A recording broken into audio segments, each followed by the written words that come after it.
दर्जाचे जे शब्द वापरतात आपल्या मीडिया समोर, खरं म्हणजे हा मीडियाचा देखील अपमान आहे। किती वेळापासून काय काय बोलतायत तेही आपण पाहिलेलं आहे। याचा राग संजय पाटील यांच्या मनामध्ये आहे। त्या पत्रकारांच्या बाबतीमध्ये त्यांच्या मनामध्ये कुठलाही राग नाही आणि पत्रकारांच्या बाबतीमध्ये अशा प्रकारचं वक्तव्य कधी आम्ही कोणी लोकप्रतिनिधींनी करूही नये। आणि त्यामुळे मी त्यांना सांगितलेलं आहे की आपल्याकडून काही शब्द गेले असतील पत्रकारांचे अपमानजनक, तर आपण पत्रकारांशी बोलून दिलगिरी व्यक्त करू।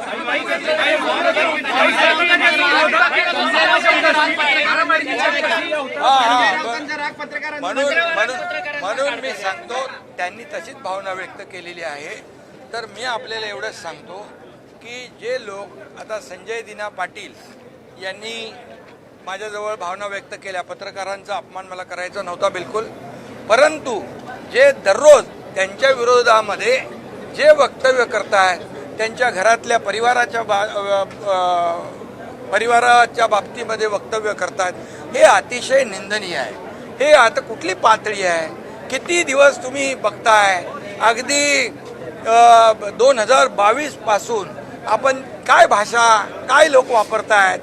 म्हणजे ही काय लोकशाहीमध्ये एक महाराष्ट्राची संस्कृती आहे का? ही महाराष्ट्राची परंपरा आहे का?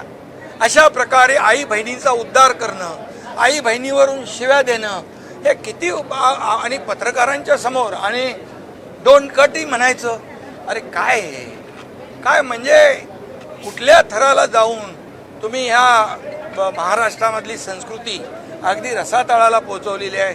याचा राग संजय पाटील यांच्या मनामध्ये आहे।